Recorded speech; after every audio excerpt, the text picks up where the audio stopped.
welcome to the last episode of the first series of Practical Diplomacy.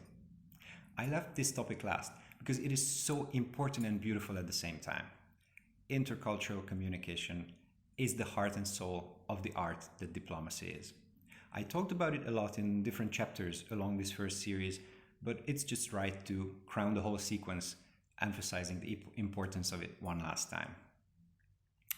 Living in Southeast Asia, one time I invited over some friends, and this Thai couple texted me that they appreciate it, yes, they are coming. And then they never showed up.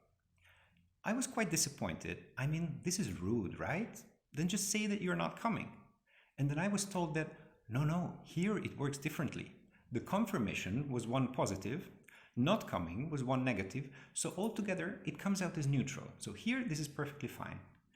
And it blew my mind that I was so ignorant about the many possible ways how elements of human interaction can be interpreted. And I only knew the one interpretation of my own. So immediately I wanted to understand all the possible ways of such interpretations of human customs, so I can put them in context and even use them. And this is basically intercultural communication.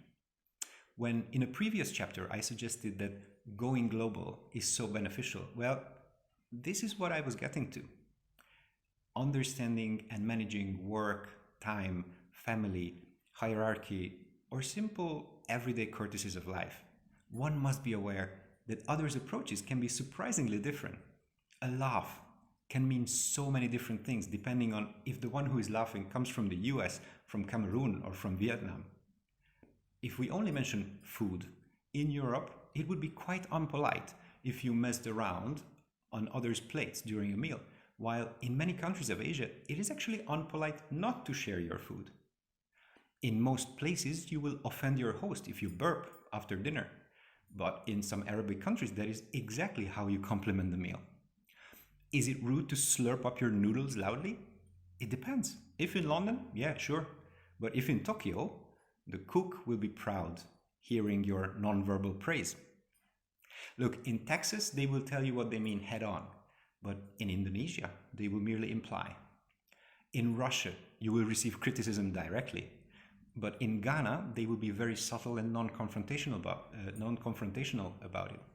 If the French want to convince you, they will start their argument from theory, slowly arriving at the point, while in the UK, they will cut to the chase immediately. In Scandinavia, your boss will be working side by side with you, like one of the team, while in India, the boss will never lower himself to touch your work, as it's not their level in the hierarchy. In Germany, if you finish the task well and efficiently, they will trust you in the next cooperation. But in Mexico, this trust can only be built through personal relationship, through socializing and sharing courtesies together. I could go on for hours, and you can, if you want, find tons of such examples of differences, even with a simple online search, but I suggest you do it attentively discovering different cultures personally. What I find important is that to become a good diplomat, one needs to learn and experience, and learn and experience, and learn and experience the partner's culture, not only looking for the differences, but also the common denominators, the things you share. Because yes, we humans are also different. And yes, we humans are also similar at the same time.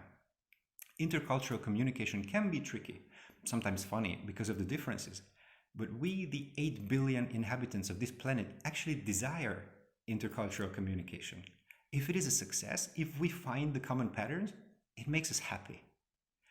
And there will always be more that connects people than what may divide them. So dear friends, here concludes the first series, but the goodbye will only be temporary. If you feel like helping, you know how to like and subscribe, and if you feel there is value in any of these chapters, please go ahead and share it with your friends. The second series will be based on the topics, questions, comments that you, the viewers, post or send me on any platforms.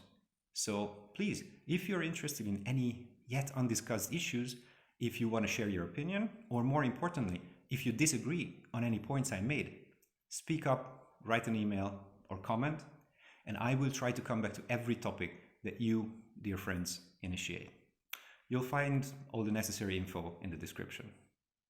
Thank you very much for watching. Keep promoting peace and see you in the next series.